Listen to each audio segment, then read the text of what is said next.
Straight line में आज अपना टॉपिक है perpendicular form of a straight line. एक स्ट्रेट लाइन है AB, इस लाइन की हमें इक्वेशन फाइंड करनी है और इस पर ओरिजिन से एक परपेंडिकुलर ड्रॉ किया गया है।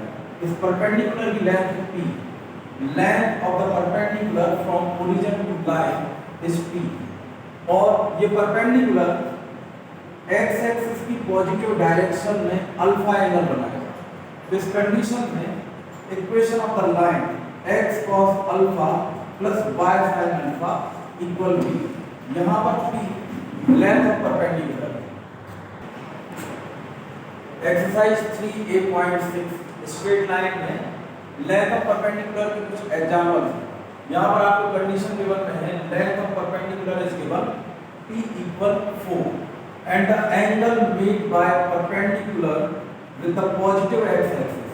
इसका यदि हम लोग फिगर बनाएं तो ये होगी स्ट्रेट लाइन और इसके ऊपर एक परपेंडिकुलर है जिसकी लेंथ आपके लिए 4 गिवन है और ये परपेंडिकुलर x एक्सिस की पॉजिटिव डायरेक्शन में 45 डिग्री का एंगल बनाता है। तो equation of line x cos alpha plus y sin alpha equal p और सिंपली आप लोगों को यहाँ पर अल्फा की वैल्यू 45 पुट करनी है और p की वैल्यू 4 पुट करनी है।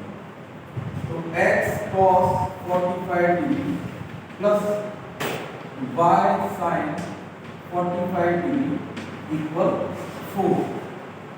तो cos 45 की वैल्यू होती है 1/√2 और sin 45 भी 1/√2 होता है। तो इक्वेशन ऑफ द लाइन बनेगी x plus y equal 4/√2।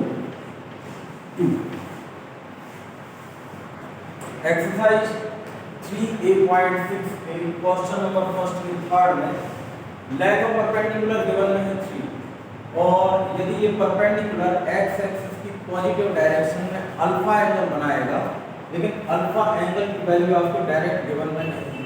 यहाँ पर आपके लिए cos अल्फा गिवन नहीं, cos अल्फा की वैल्यू है √3/2। तो यहाँ से हम चाहें तो अल्फा की वैल्यू भी फाइंड कर सकते हैं या फिर चाहें तो sin अल्फा की वैल्यू भी फाइंड कर सकते हैं। तो cos अल्फा अपने पास है sin alpha √1 minus cos square alpha होगा। तो यहाँ से हम देखते हैं 1 माइनस √3/2 होल स्क्वायर। इसको और भी सॉल्व करेंगे तो ये 4 माइनस 3/4 हो जाएगा। यहाँ से वैल्यू फाइंड होगी 1/, ये sin अल्फा की value. Equation of line, line की equation x cos alpha plus y sin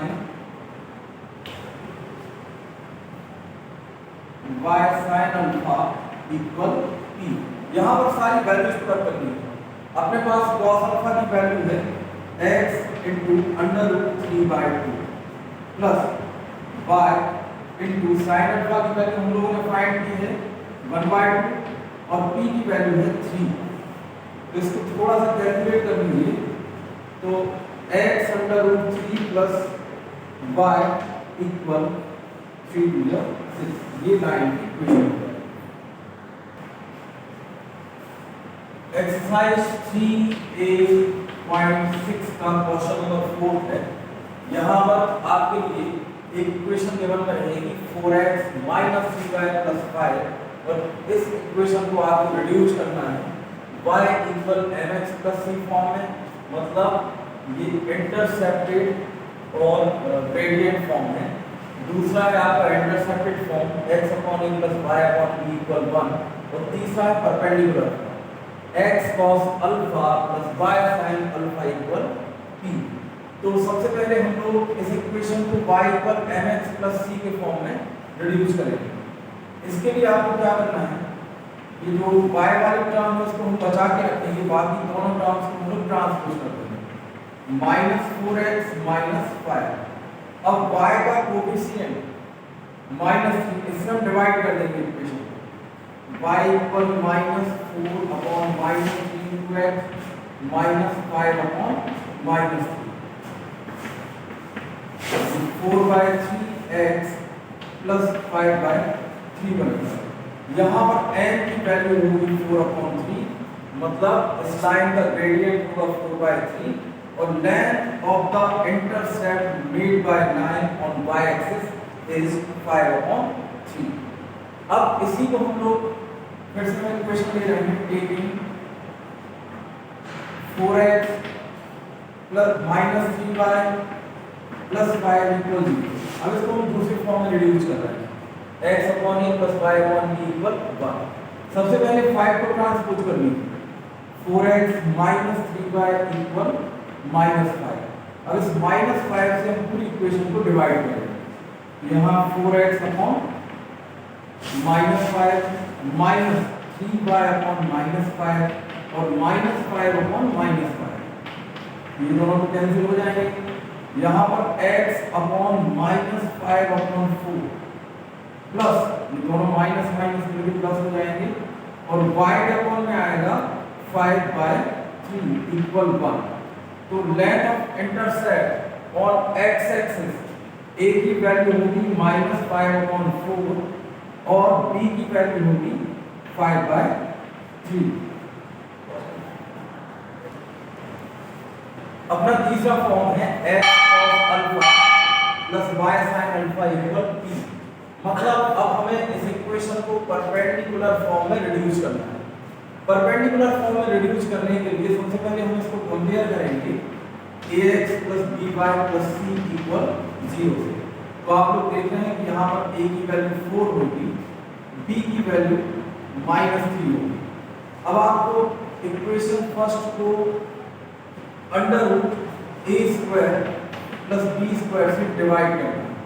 ये वैल्यू हम लोग फाइंड करेंगे, 4 स्क्वायर प्लस -3 स्क्वायर, ये 5 आएगा और इस पूरी इक्वेशन को हम लोग डिवाइड कर देंगे 5 से।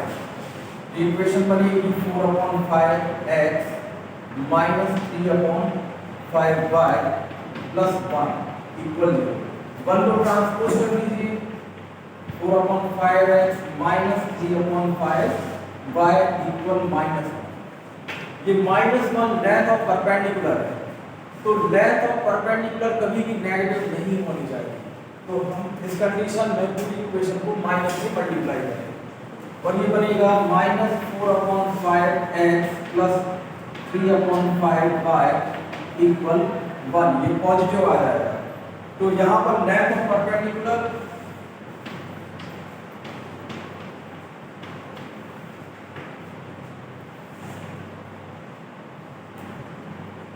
p इक्वल 1 होगी और यहाँ से हम देख सकते हैं कि cos अल्फा x का कोफिशिएंट cos अल्फा होता है, तो cos अल्फा की वैल्यू है -4/5 और sin अल्फा आप लोग इक्वेशन से देख सकते हैं कि sin अल्फा की वैल्यू 3/5 है।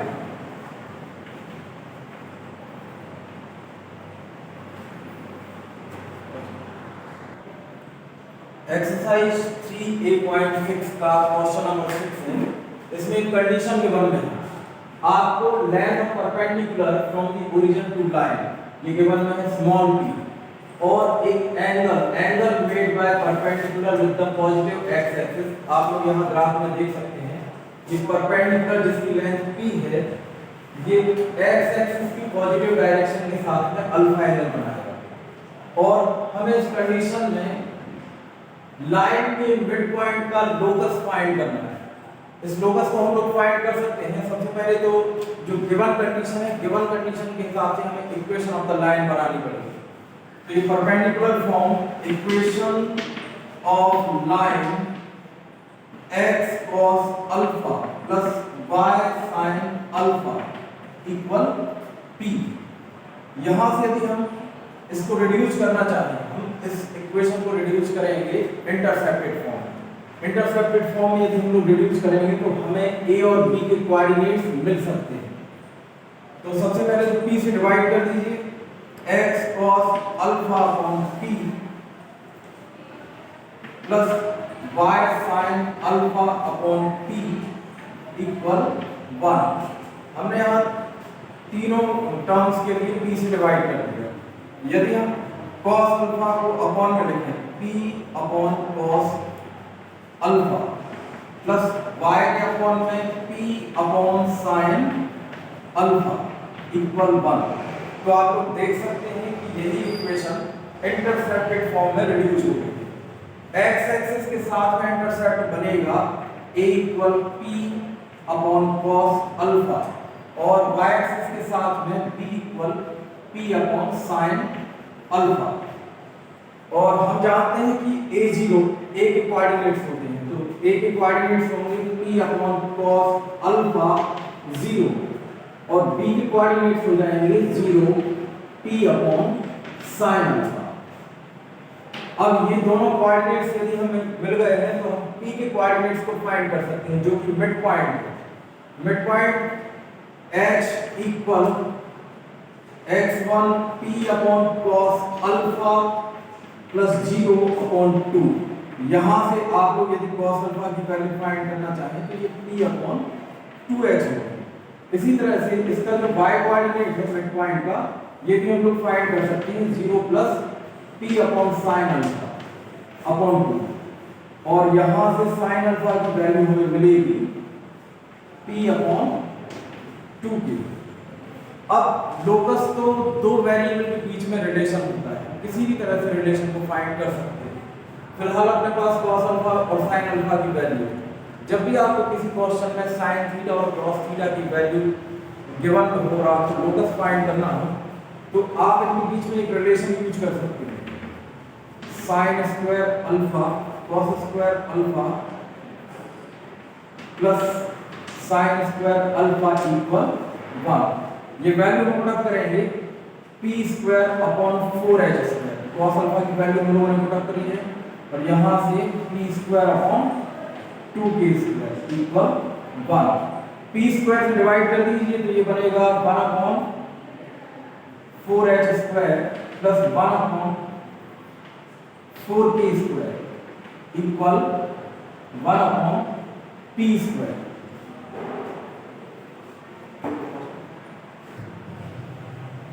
अब हम यहाँ पर 4 से मल्टीप्लाई करेंगे पूरी इक्वेशन को, तो ये इक्वेशन कुछ इस तरह से बन जाएगी 1 upon h square plus 1 upon k square equal 4 upon p square. और लोकस फाइंड करने के लिए हम लोग h को रिप्लेस करेंगे x से और k को रिप्लेस करेंगे y से। तो लोकस बनेगा 1 upon x square plus 1 upon y square equal 4 upon p square. Question 6 में आपको यही इक्वेशन प्रूव करनी है।